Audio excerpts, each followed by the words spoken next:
Autopsie par Alain Janot. Aujourd'hui, réconciliation et cohésion sociale. Un regrettable incident ayant pour toile de fond l'usage abusif et déplacé des réseaux sociaux et qui aurait mis à mal la quiétude et la cohésion sociale pourrait surtout révéler, une fois de plus, les rapports de force compliqués entre nos communautés plurielles. Pourquoi est-ce ainsi? Eh bien, parce qu'une démarche donnant la part belle à une réconciliation autour d'une vulgarisation durable de notre passé peine à se concrétiser.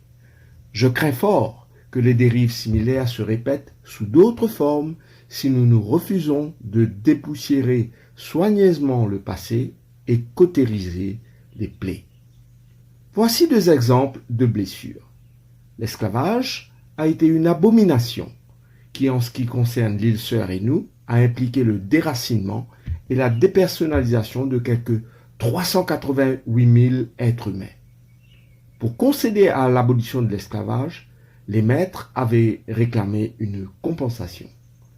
Ils ont été bien servis ici.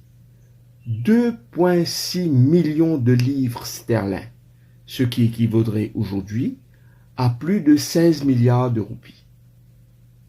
En contrepartie, rien n'avait été prévu pour l'esclave libéré. Il s'est retrouvé à la rue, tout simplement, sans projet d'accompagnement, pour cette liberté obtenue 4 ans après sa proclamation. Était-ce normal ou moral? Quelles en a été les conséquences dans le temps? En deuxième lieu, l'immigration indienne a été marquée par des tragédies atroces. Maurice est le premier pays au monde à remplacer dans les champs les esclaves affranchis par les travailleurs engagés indiens. L'histoire appelle cela la grande expérience.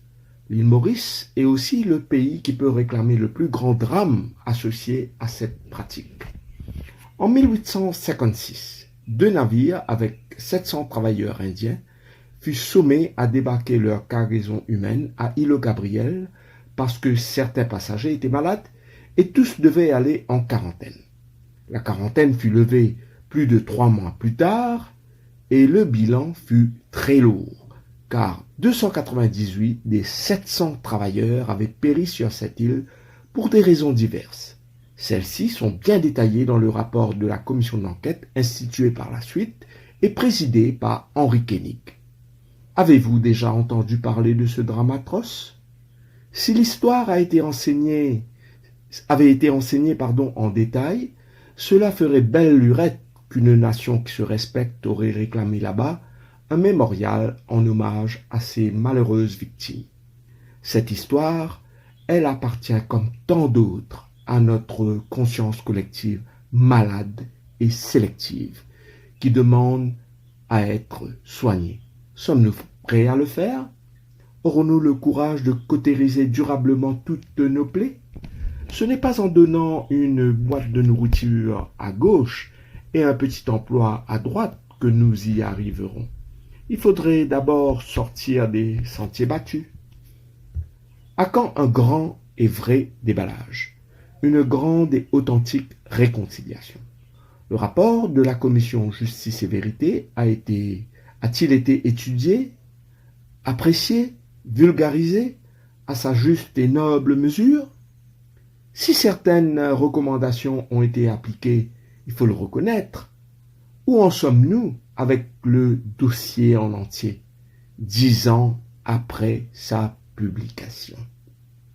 La cohésion et la paix sociale pourraient bien en bénéficier, n'est-ce pas?